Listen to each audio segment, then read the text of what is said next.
ये है दिल्ली दर्पण, दिल्ली एनसीआर का नंबर 1 वेब चैनल। बहुत ही दुखद और दुर्भाग्यपूर्ण घटना है, विशेष रूप से जब एजेंसीज को और प्रशासन को इस बात का अलर्ट था कि ऐसा हमला हो सकता है। क्योंकि ये केवल अमरनाथ यात्रियों पर हमला नहीं है, देश की संप्रभुता, उसकी शक्ति पर, और एक तरह से जो कश्मीर की संस्कृति है, कश्मीरियों ने सदा इस यात्रा को बहुत सद्भाव के साथ लिया है, बहुत की सहायता की है। तो ये निश्चित रूप से प्राक प्रायोजित आतंकवाद है और हम कश्मीर नीति के मामले में पाकिस्तान के सामने लगातार फेल होते आ रहे हैं। अब देश के प्रधानमंत्री जी को, देश की सरकार को, जहां एक फुल टाइम रक्षा मंत्री नहीं है, वहां ये तय करना पड़ेगा। उन्हें आश्वस्ति पूरा देश ये दे रहा है कि सब लोग उनके साथ हैं, पूरा विपक्ष, देश का एक एक व्यक्ति उनके साथ है इस मुद्दे पर, अगर वो इसका एक परमानेंट उपचार ढूंढे। मोस्ट फेवर्ड नेशंस के सूची से पाकिस्तान को बाहर निकालें, वहां से धंधा बंद करें, वहां बिजली बेचनी बंद करें। किन सेठों की बिजली बिक रही है, किन सेठों का कपास का और सीमेंट का धंधा है, उस धंधे से क्या हम चौपट हो जाएंगे। हम उनके साथ क्रिकेट खेलने लगते हैं, क्योंकि क्रिकेट में दोनों पार्टियों के शीर्षस्थ नेताओं का पैसा लगा हुआ है। हर एक बोर्ड में उनके नेता चेयरमैन है, कभी इधर के और कभी इधर के, और देश को मूर्ख बनाया जाता रहता है। तो हम कब तक इस बात को सहेंगे? देश का आम नागरिक ये पूछ रहा है। और ऐसे समय में अमरनाथ यात्रा रुकनी नहीं चाहिए। सरकार पूरी शक्ति के साथ यात्रा के पीछे खड़ी हो जाए, कश्मीर के लोग खड़े हो जाएं। कश्मीर के लोगों के लिए एक मौका है कि वो सड़कों पर निकलकर ये सिद्ध करें, जैसे सैकड़ों वर्षों से बाबा बर्फानी की यात्रा चलती है और कश्मीर से छड़ी मुबारक मुसलमान ही लेकर जाता है, सारी व्यवस्थाएं वो लोग करते हैं। ऐसे साथ में लगे रहें, सेना पर पूरा देश को भरोसा है। लेकिन आहत बहुत है देश, दुखी बहुत है, और जो लोग इस पवित्र समय पर, इस पवित्र यात्रा में ऐसा हमला कर सकते हैं, वो निश्चित रूप से भारतीय तो हो नहीं सकते, भारतीय तो कोई सम्मिलित नहीं है। इसमें पाकिस्तान का हाथ है और उसका मुंहतोड़ जवाब सरकार को देना चाहिए। क्योंकि हिजबुल के कमांडर की पिछले साल मुठभेड़ हुई थी, उसके बाद यही माना जा रहा था और एजेंसियों ने भी आगाह किया था, उसके बावजूद ही हमला होना कहीं ना कहीं। देखिए, सरकार जब चूक हमारी है तो सवाल भी हम पर ही उठेंगे। चूक तो हमसे हुई है ना, कि इंटेलिजेंस ने इनपुट दिया था, सब कुछ बताया था, उसके बाद हम सुरक्षा चाक चौबंद नहीं कर पाए, तो सवाल तो हमसे उठेंगे। लेकिन अब ये घटना हो गई है, इसके बाद हम क्या सबक क्या लेते हैं? पठानकोट होता है, हम आईएसआई को बुला लेते हैं जांच करने के लिए, उसके अधिकारी आ जाते हैं।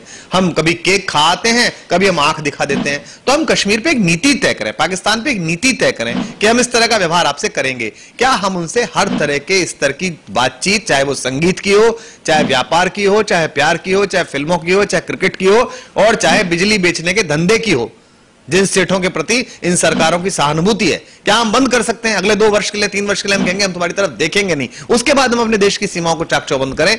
लेकिन दोनों तरफ का माहौल खराब करने का मौका मिल जाता है। कुछ लोग इसे हिंदू मुसलमान का रंग देने की कोशिश कर रहे हैं। उनसे हाथ जोड़कर निवेदन है, कृपया बाज आए, कृपया देश के बारे में सोचें। बंगाल उधर ऑलरेडी बहुत बुरी तरह से जल रहा है इन्हीं सवालों में।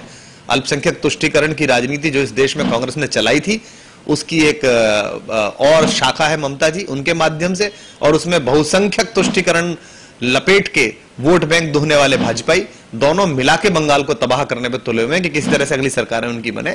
ऐसे में अगर ये बातें पूरे देश में फैलेंगी तो हम प्रगति नहीं कर पाएंगे और देश गृह युद्ध में जाएगा। इस सब से बचने के लिए हमको एकता के साथ रहने की जरूरत है और देश की सरकार को भी सूचित करने की आवश्यकता है कि हम सब आपके साथ हैं, बस आप इस आतंकवाद को और इसके आकाओं को मुंहतोड़ जवाब दीजिए। पीएम मोदी ने भी कहा है कि नहीं झुकेंगे आतंकवाद के सामने। लेकिन ऐसा लगे हम उनके इस कथन का सम्मान करते हैं, देश के प्रधानमंत्री हैं, स्वागत है।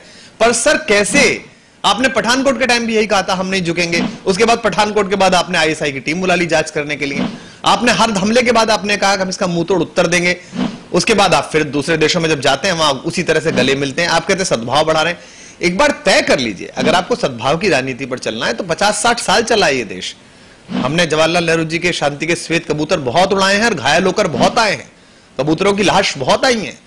हमने गुरु गोविंद सिंह जी के हाथ के बाज नहीं छोड़े हैं, एक आध बार ही छोड़े हैं। शास्त्री जी ने छोड़ा एक बार, इंदिरा जी ने छोड़ा एक बार, अटल जी ने कारगिल के टाइम एक बार दरासी देर के लिए छोड़ा था। तय कर लीजिए करना क्या है, उसके बाद देश को बताइए। देश विभ्रम में ना रहे। कभी आप कहते हैं कि नहीं हम बात करेंगे, केक खा के आएंगे, हम शॉल भेजेंगे, अमरूद भेजेंगे, हम गले मिलेंगे, उसके बाद लाशें आ जाती हैं, फिर आप कहते हैं हम कड़ा उत्तर देंगे, कड़ी निंदा करेंगे।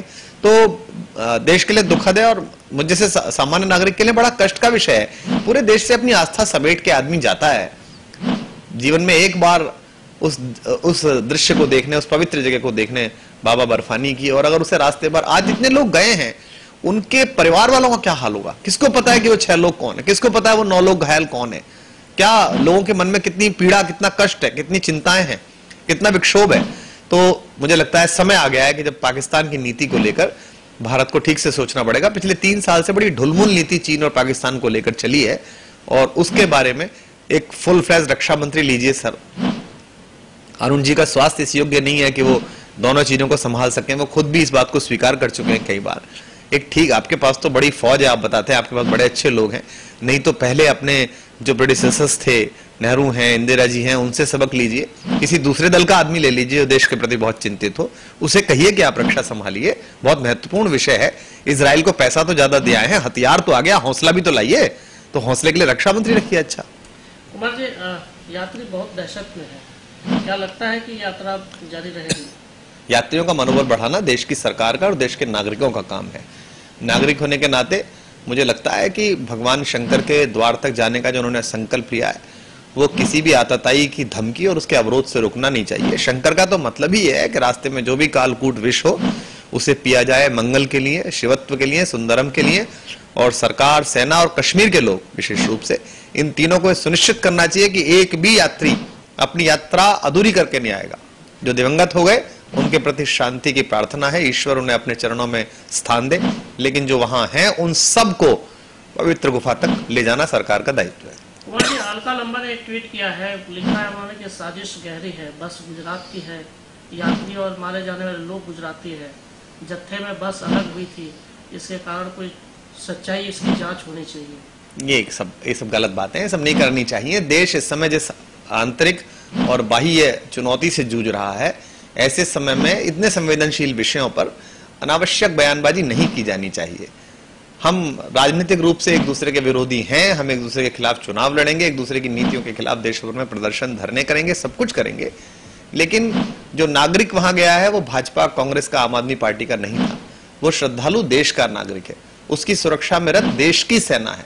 इसलिए हमारी नाराजगी देश के प्रधानमंत्री से है, हमारी नाराजगी देश के विदेश मंत्री जी से है, हमारी नाराजगी देश में एक अल्पकालिक रक्षा मंत्री जी से है कि सब हम आपको, सबने चुन दिया, हमने वोट नहीं दी, पर हमारे प्रधानमंत्री तो हैं आप, हमारे रक्षा मंत्री तो हैं आप, आपको हमने नॉर्थ ब्लॉक, साउथ ब्लॉक दे दिया। बैठ के आप इतना नहीं कर सकते कि अपने ही देश के एक पवित्र स्थान पर अपने ही देश के नागरिक जाने चाहते हैं, उन्हें सुरक्षित ले जाके लौटा लाएं आप, और आपको इंटेलिजेंस इनपुट मिल रहा है, फिर भी आप चूक हो रहे हैं और आप कह रहे हैं कि हाँ हमें बहुत दुख है, हम कड़ी निंदा करते हैं। अरे इससे पहले वाले भी कड़ी निंदा करते थे, उनकी क्या स्पेलिंग मिस्टेक थी निंदा की? आप निंदा ही करे चले जा रहे हैं तब से, और लाशें की लाशें आ जा रही हैं।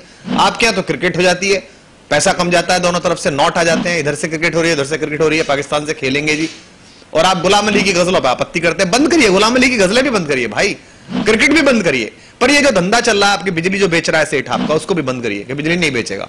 ये जो सीमेंट का धंधा आपने चला रखा है इसको भी बंद करिए। ये जो प्याज और कपास की आपकी ट्रेनें आती हैं इनको भी बंद करिए। देश मर नहीं जाएगा बिना प्याज के। तो पाकिस्तान को आतंकवादी देश घोषित करने की प्रार्थना वार्षिक रूप से अमेरिका के दरवाजे पर ले जाके करते हो महामहिम जी, आदरणीय जी, एक बार खुद भी तो उसको आतंकवादी देश घोषित करो। खुद तो मोस्ट फॉरवर्ड नेशंस की कैटेगरी में डाले हुए हो और बाकी दूसरों से कहते हो आतंकवादी। अरे पहले खुद तो बोलो कि आतंकवादी देश है, दुनिया भी बोलने में लगेगी, मानने लगी वो है ही आतंकवादी देश। लेटेस्ट खबरों के लिए सब्सक्राइब करें हमारा YouTube चैनल, Facebook पेज को लाइक करें या लॉग ऑन करें www.delhidarpantv.com। दिल्ली दर्पण टीवी पर खबरों की कवरेज और विज्ञापनों के लिए संपर्क करें इस नंबर पर।